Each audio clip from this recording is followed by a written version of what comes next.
welcome back to School at Home. Today we are going to be making crystal egg geodes. Let's get started. For this experiment, you will need some glue, 3 to 4 eggs, some Epsom salt, food coloring, and water. First, you're going to crack your eggs in a bowl however you would like. Once you crack the eggs the way you like, you're going to take the biggest part of the shell and you're going to remove the membrane. Now once you're done cracking your eggs and peeling the membrane out of them, you can coat them with some food coloring, either gel or liquid. Once they are coated in food coloring on the inside, you can also do the outside, or you can just let them dry like this. After your eggs are dry from the food coloring, you will want to brush some glue on the inside of them, then sprinkle the Epsom salt over it. Next, you are going to wait for those to dry, and then you're going to boil 1 cup of water. Once they are dry, they will look like this. Once your water has come to a boil, you're going to pour in 1 cup of Epsom salt. Mix that in until it's dissolved. Once you are done stirring in the first cup, add a tablespoon at a time some more Epsom salt until the water stops absorbing it. So here are the crystals after 1 month.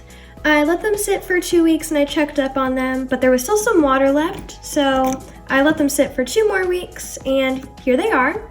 So now I'm just going to decorate them. First I'm going to take the shell of the egg and I'm going to paint it with this grayish color. So now that the eggshells are painted, I am going to kind of just dig some of the crystals out of the bottom of the cup. And I'm going to glue them inside the egg. So to glue them inside, I'm just going to use some Mod Podge and paint a layer all over the crystals on the inside of the egg.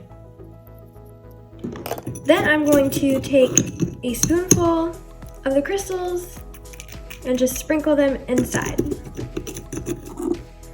After that, you want to make sure you put a very thick layer of the glue or Mod Podge on top of it all to seal it all in. So here they are, all sealed in and painted on the outside. I'm going to let these dry and then we'll move on to the next step. Now that the egg geodes are dried, I'm going to take some watered down food coloring and I'm going to brush it on the geodes inside the egg just to give it a little more color. And finally, after all that, the egg geodes are done. I hope you enjoyed this video. Thank you for watching. Bye!